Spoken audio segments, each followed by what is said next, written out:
Ainsi, je suis Hassan Seibou, je suis député à l'Assemblée nationale, je suis le président du groupe parlementaire Bloc républicain.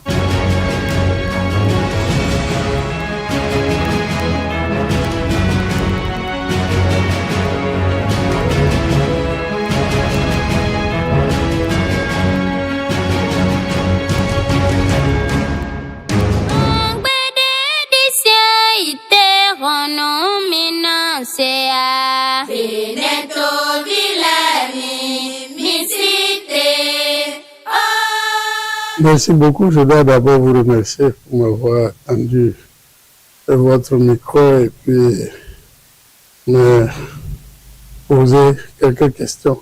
Pour revenir donc à votre question, c'est un discours d'abord qui exalte la grandeur du Bénin. Du début à la fin, c'est d'un Bénin grandiose qu'on a parlé. Ensuite, c'est un discours confiant, rassurant, confiant en l'avenir du Bénin, mais rassurant surtout sur la stabilité et la sûreté du Bénin. Et puis, c'est quand même un discours qui positionne le Bénin par rapport au monde, par rapport, qu'on l'appelle, aux différents challenges que nous avons connus dans le pays depuis 10 ans. Et pourquoi cela? Et comment on entend vivre, comment il a anticipé sur l'avenir pour asseoir ce qu'on appelle la base structurelle. Donc ce discours qui était un discours émotionnel, enfin mais le président lui-même n'a pas caché son émotion, mais nous non plus, parce que c'est un dernier discours. C'est le discours de sortie de scène d'un acteur que vous êtes venu voir et que vous avez envie de revoir. Et au moment où il annonce la fin de son morceau, annonce la fin de la danse, c'est normal que vous sentiez que vous avez envie de dire qu'il faut que ça continue. Malheureusement, nous sommes dans un jeu d'État où la responsabilité appelle et, comme il l'a dit lui-même, il faut savoir se quitter. Et ça m'a rappelé cette chanson de Nana Mouskouri. On ne vit jamais sans se dire adieu. Donc ça, c'est des moments pathétiques. Mais surtout, c'est un discours spécial en lui, puisqu'il est venu après un événement qui est douloureux, regrettable, dans lequel des vies humaines sont perdues.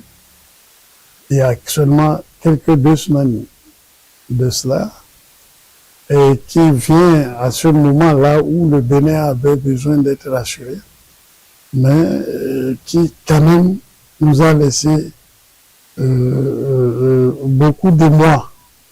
Et voir quelqu'un qui a échappé comme ça à des gens armés, un groupuscule de ses frères qui se lèvent avec des armes, donc prêts à donner la mort, ils en ont donné. Ça veut dire que lui-même a échappé à la mort. On le voit comme ça, c'est comme un ressuscité en quelque sorte, et ça fait de l'émotion. On a envie de lui dire Baraka, comme on dit chez nous, et prier pour que Dieu le préserve. Nous ne pouvons pas dire tout ça qui nous étouffait la poitrine chacun. Même il y a des opposants qui étaient là, qui étaient quand même émus de voir ça. Parce que dans ce Bénin, on a connu des coups d'État, hein, mais jamais l'arme à la main comme ça, où on a tiré des gens. De mémoire d'homme, c'est seulement l'agression du 16 janvier 1977. Et là, c'était une agression organisée avec des avions et tout, enfin, qui est venue de l'extérieur. Mais entre nous, on peut s'organiser pour attraper le président. Mais souvent, et c'est pour ça que le président dit c'est des voyous. Aucune institution, aucun groupe militaire, c'est-à-dire aucune force militaire n'était avec eux. Partout où vous entendez des coups d'État, on parle de garde républicaine, on parle de garde nationale, on parle du chef d'état-major général des armées. Mais ici, ils ne sont rien de tout ça. C'est pour ça que le mépris qui a entouré la chose est justifié. Et ce qui a le mépris avec lequel le peuple a pris ça et que l'armée aussi a pris pour dire mais comment on ne peut pas faire une telle pagaille dans le pays. On a dépassé ça dans notre pays. Tout ça est ressorti dans ce discours et ça a ajouté à notre émotion. Vous avez vu combien de fois ce discours a été interrompu par des ovations, par des standing ovations, comme les Anglais disent, applaudissements debout pendant longtemps. Son entrée déjà, avant même qu'ils ne prennent la parole, au cours de la parole, parce que certaines choses qu'il dit sont des vérités qu'on ne peut pas occulter pour un peuple. Donc c'est pas un discours bilan comme on nous a habitués à des discours annuels et même du programme qu'on a pour l'année suivante, mais c'est un discours de quelqu'un qui a eu un parcours donc sur les 10 ans qu'il faut pour le comprendre et le comprendre sur le nombre d'années pour lesquelles il projette que ces actions soient utiles et efficaces. C'est pour ça que j'ai l'habitude de dire, pour comprendre le président Patrice Talon, il faut toujours se mettre 15, 20 ans, 50 ans plus tard. Quand vous vous demandez que sera le Bénin et qu'est-ce que nous devons, où devons-nous être, qu'est-ce que nous espérons pour notre pays dans 50 ans, là vous comprendrez mieux ce qui se fait aujourd'hui. On a besoin du bonheur aujourd'hui, mais on fait asseoir des réformes structurelles pour arriver là-bas. Quand il dit nous avons retrouvé notre chemin, c'est notre chemin vers quoi? Il faut comprendre que c'est sur la voie du grand Bénin dont nous rêvons tous. Ce que nous faisions ne peut nous conduire à rien. Là, c'était des partages de petits gâteaux, des bateaux de... C'est-à-dire que on vibrait aux actions d'éclat, de phare, de populisme, de calmer les gens. Mais nous ne faisons rien pour asseoir ce qui peut, dans 20 ans, 25 ans, 30 ans, rendre le Bénin compétitif. Et c'est pour ça qu'il dit, nous avons retrouvé le chemin. Nous avons trouvé une certaine cohésion d'esprit. J'ai aussi compris que, en le regardant dans ce discours et en l'écoutant, j'ai été convaincu que l'événement de 7 décembre passé, c'est-à-dire cette attaque, n'a fait que légitimer et grandir encore son action. Parce que c'est comme un test grandeur nature. Les réactions qui ont suivi automatiquement de la part de tout le monde, de tous les bords politiques, même si certains peuvent être traités d'hypocrites, c'était que c'était légitime. S'ils ne faisaient pas ces réactions-là, le peuple allait les condamner immédiatement. Et le Bénin n'a jamais toléré les agressions. Ceux qui ont financé et opéré l'agression du 16 janvier 1977, c'est jusqu'à la conférence nationale. Et après la conférence nationale, ils ont passé leur temps à s'expliquer, comme s'ils veulent que le peuple leur pardonne. Ceux-ci vont connaître le même sort. Ceux qui sont morts dans cette affaire, la femme du général Bada n'a jamais pris des armes. Ce n'est pas son problème. Partout où on fait même des attaques, on préserve la femme et les enfants parce qu'ils n'ont rien à voir dans ce qui se passe. Les premiers qui fuient, qui quittent le pays, ce sont les hommes. Parce qu'on sait que humainement, on doit tout faire pour protéger la femme et les enfants. Aujourd'hui, chez le général, ils n'ont pas trouvé. Mais on apprendra comment ils ont abattu cette dame. Ce n'est pas humain du tout. Ce qui s'est passé sur cette là, on pouvait encore nous envoyer des avions pour nous bombarder, ça ne va pas avoir le sens aussi minable que d'aller tuer la femme d'un général juste parce que vous ne l'avez pas eu.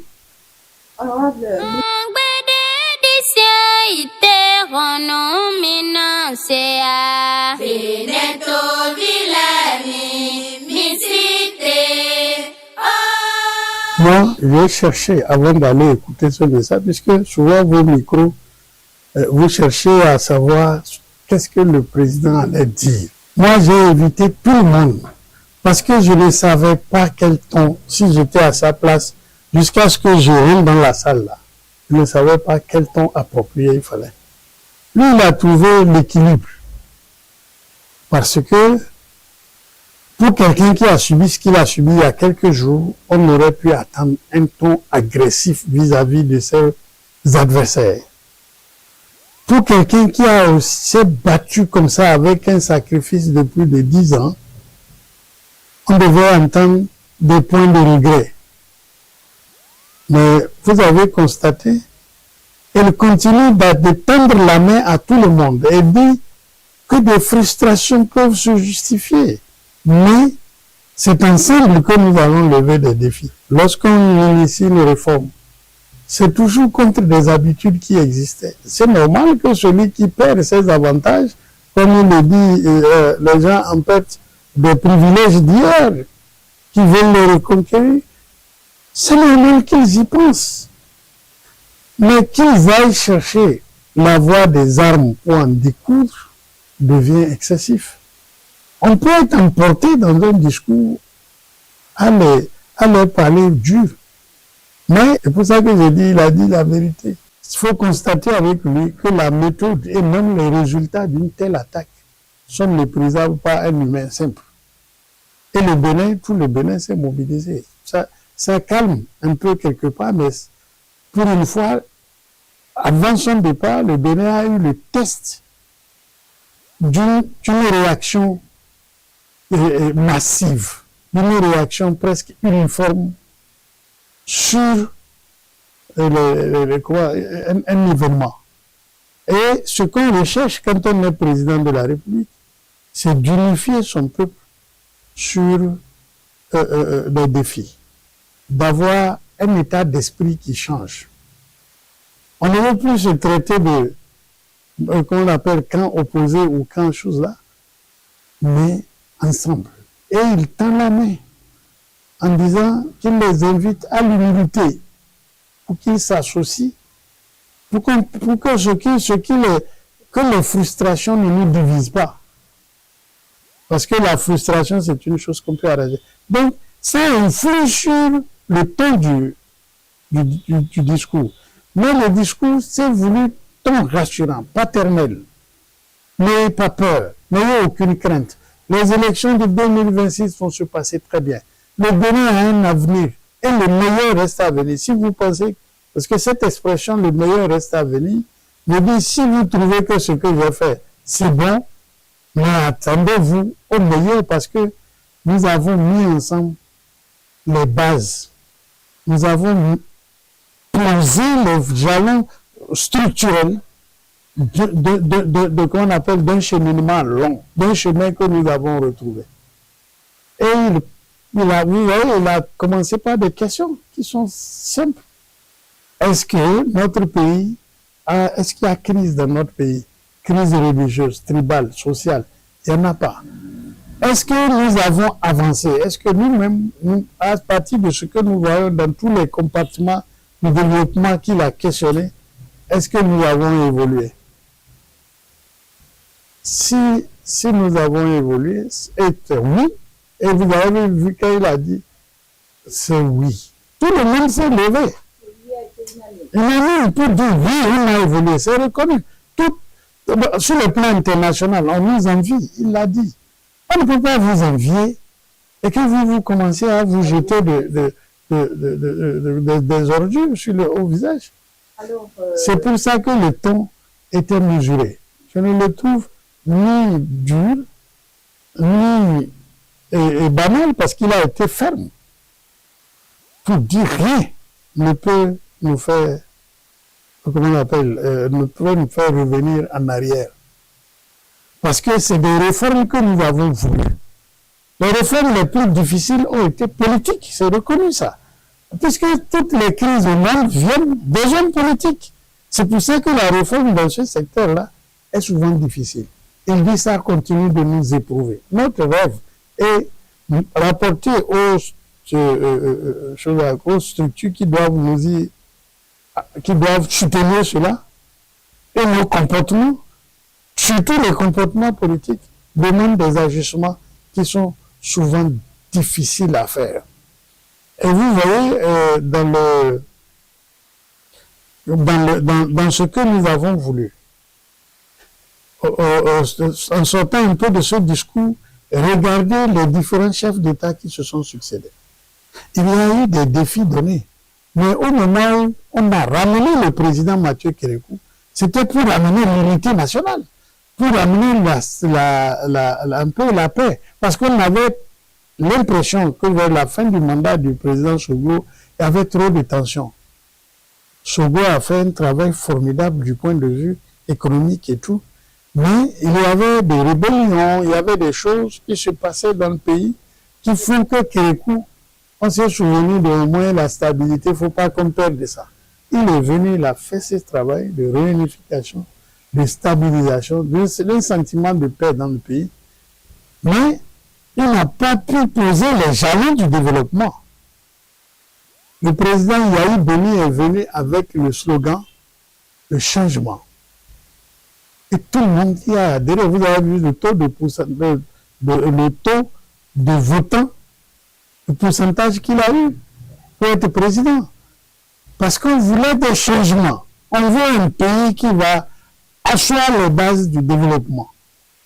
5 ans après, il nous a dit qu'il reconnaît n'avoir pas réussi le changement. Et il prenait la refondation. Et vous savez ce que ça veut dire, une refondation? Ça veut dire qu'il faut tout casser. Et asseoir la fondation est mauvaise. Il faut refonder. Donc, lui-même ne tient pas.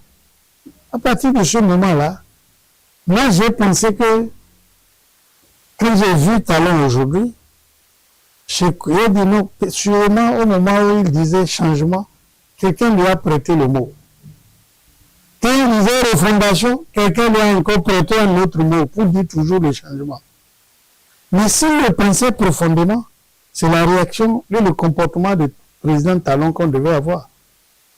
Dire, nous voulons rendre notre ville ou notre pays beau, il faut que dans toutes les villes, on nettoie, qu'on assainisse, ça va nous donner plus de santé. Et commencer à dire, tous ceux qui vendent les abords là, les boutiques, cassez-moi ça. Quand il a dit ça, mais on a dit, il ne va même pas survivre ici. On a eu les Togolais qu'on essaie d'oublier, que la mémoire est en train d'oublier, que ce n'est pas juste de les oublier. Ils ont été courageux, rasés, et le chemin qui s'appliquait à Cotonou a été répliqué dans tout le pays, d'un seul coup. Même les voies sur les grandes routes, on a commencé à penser voies larges, d'une voie, on a dégagé les abords. Ça veut dire qu'il y avait des comportements. Il n'avait pas annoncé ça dans une réforme. Mais il y a eu des attitudes que le peuple suit, que tout le monde suit. Et dans tous les domaines comme ça, il a dit dans la réforme, et les réformes passent par l'Assemblée nationale. Il faut faire les lois. Dieu, il a eu la baraka, lui, c'est un homme chanceux. Depuis qu'il est là, il a toujours eu la majorité à l'Assemblée. Ça vous permet d'élaborer des lois sur lesquelles vous assoyez l'action pour ne pas la rendre illégale. Qui s'ancre dans les besoins et les attentes du peuple là. Il ne faut jamais qu'on recule devant. Nous avons l'habitude d'être très intellectualistes au Bénin, vous le savez. Hein? C'est-à-dire ce que nous connaissons, ce que nous avons appris en classe, c'est ça que nous voulons voir sur le terrain. Sinon, tu as mal fait. Nous manquons et de pragmatisme et d'anticipation. Nous voulons que les choses soient telles que, par exemple, démocratie, nous voulons que ce soit les fondamentaux, d'accord, c'est universel. Mais l'aspiration, qu'on soit en démocratie ou en dictature ou en n'importe quoi, l'aspiration est le même. On cherche la formule du pouvoir qui va satisfaire le peuple, qui va satisfaire à nos besoins. C'est nos besoins qu'on veut solutionner et on choisit l'hypothèse démocratique. Et vous allez constater que la démocratie n'est pas la même d'un pays à un autre. Ceux que nous voulons copier n'ont pas de formule standard. Ils sont entre des formules hybrides et chaque jour inventent et se comportent de telle manière que parfois vous vous demandez à quoi ça sert d'être en démocratie. Regardez la France que nous copions. Alors, c'est pour ça que le président dit, notre pays tel que nous le pensons pour régler nos problèmes, notre pays ne peut pas être la photocopie de ce qui se passe ailleurs. Et on te dit, non, en France, tu as vu la semaine dernière, telle chose s'est passée. Mais la France, c'est pas ici. Il faut que nous regardions nos problèmes objectivement et qu'il y ait des propositions qui s'adaptent à nos problèmes.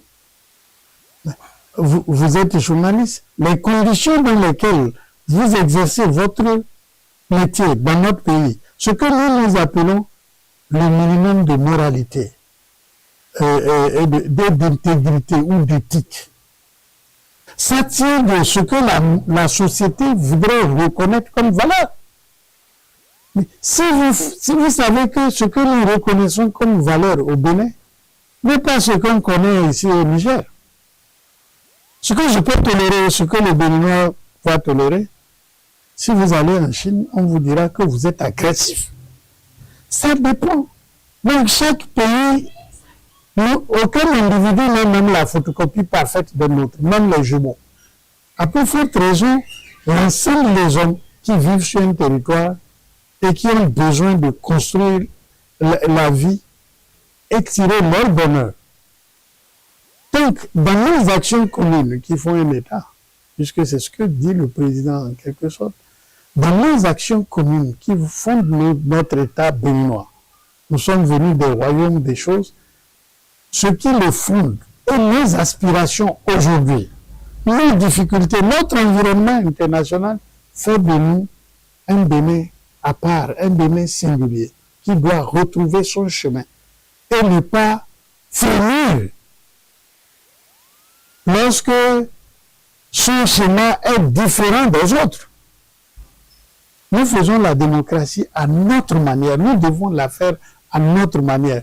Et on doit féliciter la réflexion qu'a faite le professeur Rollo en son temps, en 1990, sur la question des régimes présidentiels et des régimes semi-présidentiels, ou des régimes parlementaires dont on discutait, qui étaient en discussion à l'époque.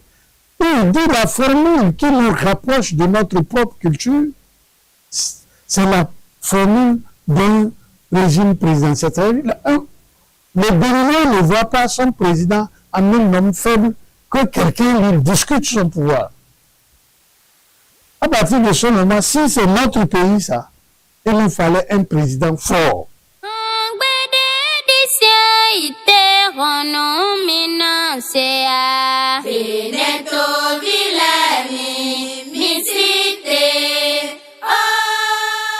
Je voudrais quand même rectifier quelque chose quand je dis un président fort, ce n'est pas talent qui est fort. Tous les présidents ont eu un pouvoir qui leur donne la force presque absolue. Personne ne peut le renverser. Vous parlez de la force constitutionnelle. La force constitutionnelle qui donne beaucoup de pouvoir au président. L'audace qui accompagne cette force. Bien sûr, là, nous avons plutôt un président qui est arrivé, qui dans cette force a appliqué son autorité pour que le Béninois ait un peu peur du bien public. Je vous renvoie à certains discours du président Yahi Boni, j'étais encore à l'Assemblée, où il disait il faut un pouvoir fort. L'État doit être fort. On ne proclame pas. Le tigre ne proclame pas sa tigritude. N'est-ce pas? Il bondit sur la proie, il la dévore.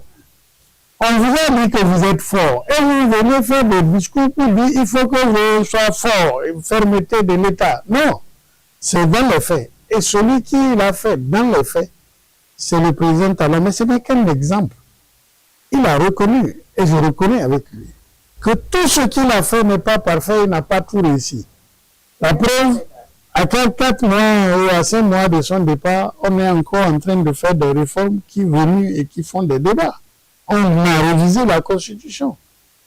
C'est plutôt pour préparer à son successeur un terrain qui soit plus facile. Lui, de son expérience de 10 ans, il a vu, pendant les 10 ans, où est-ce qu'il avait des problèmes? Qu'est-ce qu'il n'a pas pu régler? Et ce serait un mauvais homme tout court, un mauvais père de la nation. de partir en sachant que celui qui vient va avoir telle difficulté. Vous comprenez? D'où son soutien à la proposition de loi qui a refait, qui met un Sénat pour dire à chaque fois que ce soit depuis Sogo, on a eu besoin toujours des sages, on a eu besoin des anciens présidents, des anciens chefs d'institution. Sous Sogo, ils nous ont sauvés. Sous Kérékou, on a connu ça. L'OACR, Monseigneur de Souza, tout ça. On a connu aussi, sous Yaoubeni, les concertations entre les présidents d'institutions pour faire une réforme. Lui-même, il a connu, c'est devenu une institution presque, que les prêtres prennent le devant pour faire des conférences, pour critiquer, mais ça n'aboutit pas à des recommandations constitutionnelles. Si on peut avoir une chambre dans laquelle les anciens présidents sont de façon automatique, que les anciens présidents des institutions sont, surtout les institutions politiques, alors la crise politique peut être évitée par anticipation, surtout vis-à-vis des lois qui seront votées dans le pays. L'avis de non-objection du Sénat vis-à-vis de l'Assemblée, c'est pour ça que nous l'avons appelé Sénat. Non-objection et non-arbitrage. Lorsqu'il y a crise entre le président et l'Assemblée, qui nous renvoie à nos souvenirs de Sogo et de l'Assemblée. C'est la même constitution. Elle manquait de quelque chose. Et aujourd'hui, il fait cette réforme à 5 ans. Il soutient cette loi-là à 5 ans de son départ.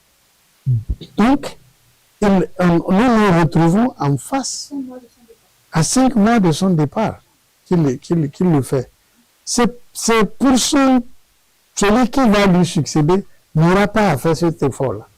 Et dans notre pays, quand on veut toucher la Constitution, on vous dit toujours ce n'est pas la bonne période. Moi, j'en ai fait les frais et l'expérience. On dit c'est bon ce que vous dites, c'est très bon, c'est même indispensable. Mais ce n'est pas le moment parce qu'on croit qu'on va aller plus loin que ça. Aujourd'hui, tout le monde, nous tous, nous trouvons que le président Patrice Talon va organiser les élections législatives et communales et qu'il va avoir même mise là-dessus alors qu'il s'en va.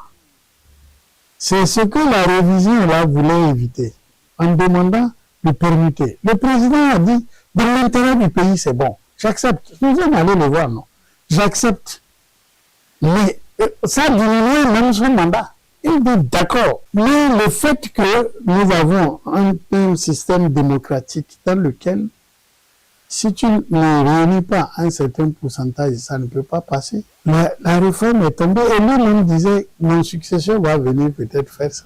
Mais on trouvera toujours que c'est une bonne chose. Alors, en quelle période il faut le faire? Mais le président Talon, je le dis, je l'affirme, n'a pas le droit de partir sans régler ces genres de problèmes. Pour que celui qui vient ne perde plus du temps. Et il a dit, il ne peut pas dire à l'autre, ce que je veux, c'est ça là que tu vas faire. Non, il se mêle de sa gestion. Mais celui qui vient va présenter un programme à la nation. Nous avons, dans notre parti, déjà choisi celui qui va lui succéder en nous disant que bon, ce que nous voulons avant tout, c'est qu'il continue ce que fait le président Talon. Il ne faut pas qu'il sorte de là. Ce qui est acquis là, il faut qu'il préserve ça. Il ne faut pas qu'il revienne nous dire, on va tout refonder encore. Non, non, non, non. C'est pour ça que nous avons choisi les candidats. Son programme est à 80% connu, puisqu'il sort de nos rangs et doit, c'est l'ensemble que nous avons élaboré le programme du président Talon, soutenu, exécuté. S'il sort de nos rangs, ce sera encore mieux. Nous allons être sûrs qu'il y aura la continuité. Donc, ce n'est pas un conseil qu'il lui donne, mais tout ce qu'il dit là par rapport à l'avenir, il le montre. N'importe qui, comme vous dites, va venir la route est balisée. Nous avons trouvé notre chemin. Ne nous sortez pas de ce chemin. Il a dit, nous avons trouvé notre chemin. Ben, je vais lui dire, monsieur le président, il fallait dire, nous avons trouvé notre chemin, nous l'avons déjà dégagé. Celui qui vient va la sécuriser. Tous ceux qui viennent doivent sécuriser ce chemin-là.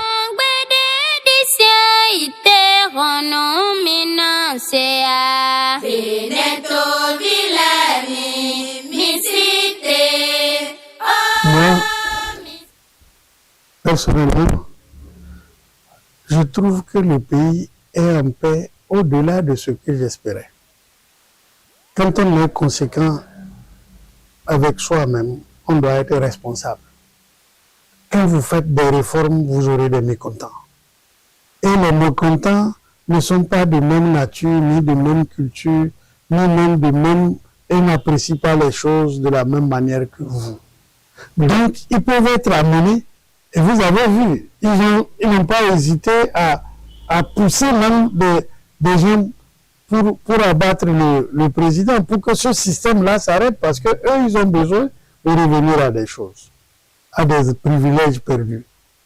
Mais dans ces conditions-là, on pouvait s'attendre à plus de tumulte encore. On ne trace pas la route pour un peuple dans la facilité. C'est difficile. Mais aujourd'hui, je dois dire, le test du 7 décembre passé, pour moi, c'est un test de succès. C'est vrai que c'est mauvais, c'est méchant, c'est tout ça. Mais dans le malheur, je trouve toujours un petit bonheur quelque part. C'est de dire, ah bon, notre peuple lui-même, il est prêt, il était prêt. Et ça avertit celui qui vient qu'il faut faire attention à sortir de ces voies-là.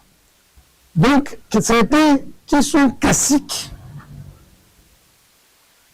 peuvent aller à l'extrême et jouer avec le droit des autres, c'est-à-dire commettre des fautes qui relèvent du droit commun. Mais que ce soit des hommes politiques ou adossés à la politique, si vous avez des problèmes de droit commun à l'intérieur, qu'on vous poursuive pour ça, il n'y a aucun problème.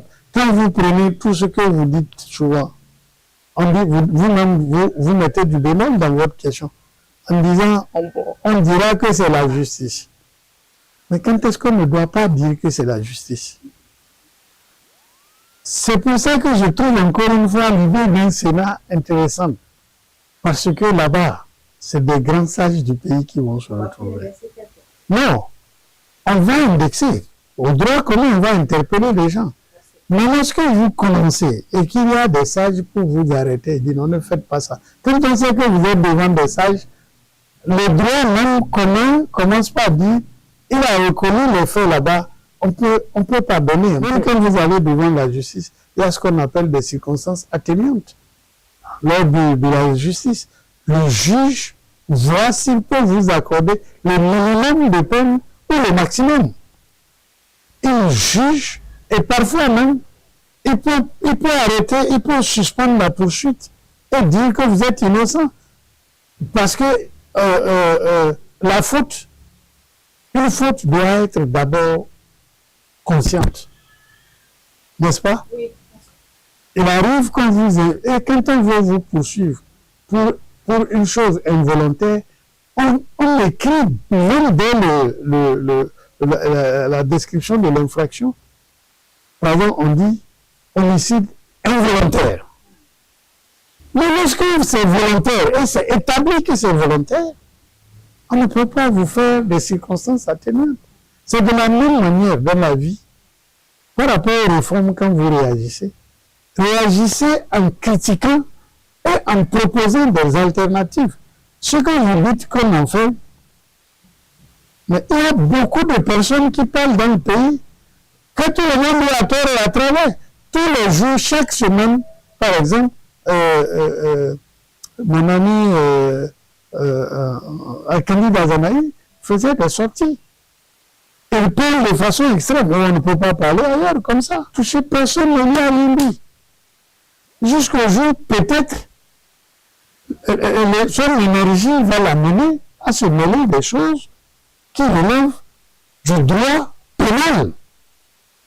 Et là, quand on l'interpelle, nous attendons qu'on nous dise au droit pénal qu'est-ce qu'il a fait.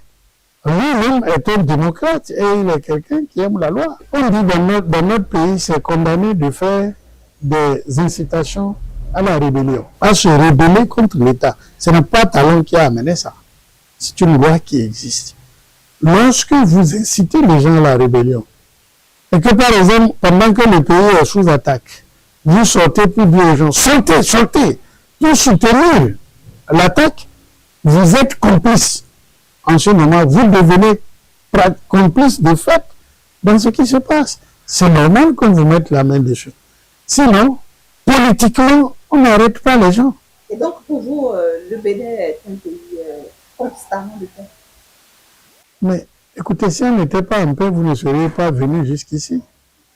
On n'est pas en guerre. C'est quoi la paix? On n'est pas en guerre non plus. Alors, au moins, vous êtes sûr qu'on n'est pas en guerre. Mais on n'est même pas en guerre et Cotonou et toutes nos villes, jusqu'à 2 h du matin, vous êtes en train de bringuer en ville. Hein? Jusqu'au matin. Mais même socialement, quel est le problème qu'on a? C'est pour ça que nous disons, le président dit, nous n'avons aucun problème qui puisse être sur le plan social, sur le plan religieux, sur le plan ethnique.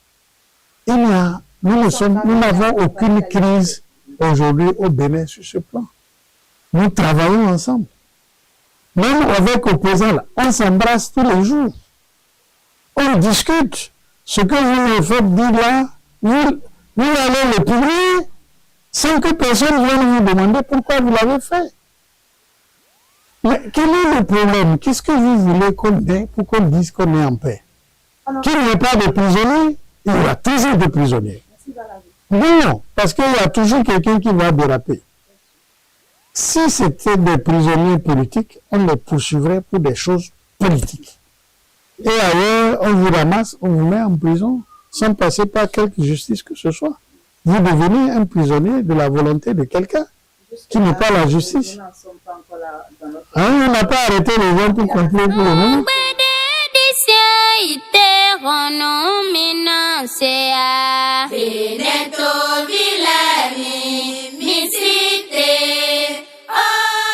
Oui, Patrice Talon nous a déjà dit de rester serein et confiant. Il n'y aura rien au Bénin. Les élections vont se passer dans la paix, dans la sérénité. Dans la paix et dans la sérénité, nous allons passer 2026. J'ai confiance que cela va se passer comme ça. Nous sommes déjà dans la phase de la campagne, pré-campagne. Nous ouvrons la campagne après-demain, dans 2 semaines.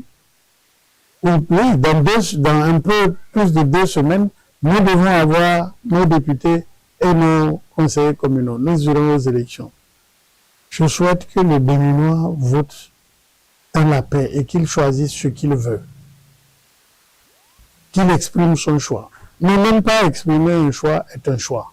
Mais que nous ne connaissions pas de violence, que nous ne connaissions pas de perturbation. Et je suis sûr que tout va se passer dans la paix.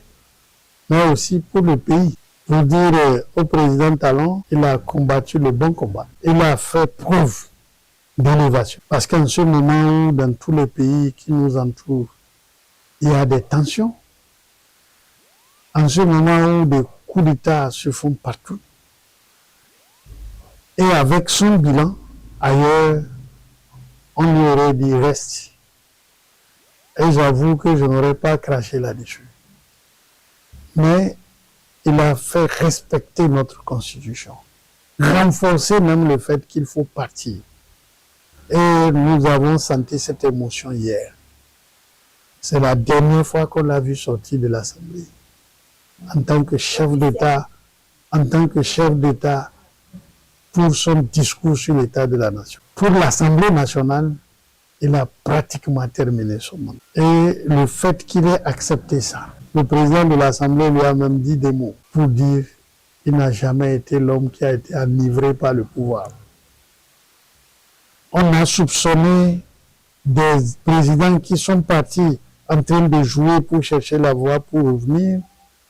Mais aujourd'hui, personne ne soupçonne le président Talon, sauf quelqu'un qui ne voit pas de façon objective les actes.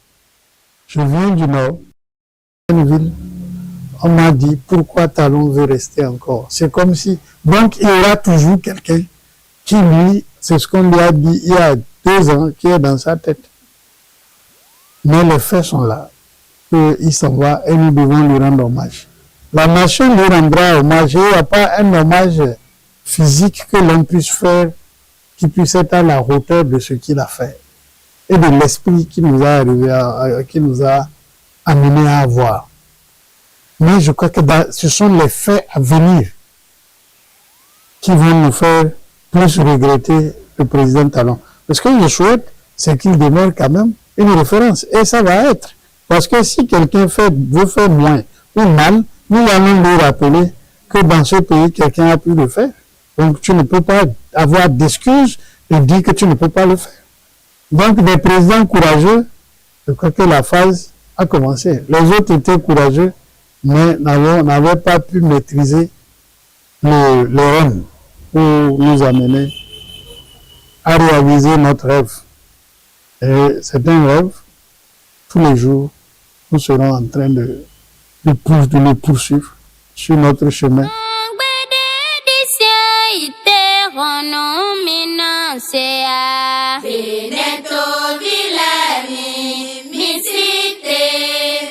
Un vœu de bonheur pour vous tous, pour votre média, pour votre regard, pour vous-même, et un vœu de santé pour tous les Béninois. Et surtout, que nous soyons en paix et que nous nous retrouvions très bientôt pour nous demander encore qu'est-ce qu'il y a et qu'est-ce que nous pensons.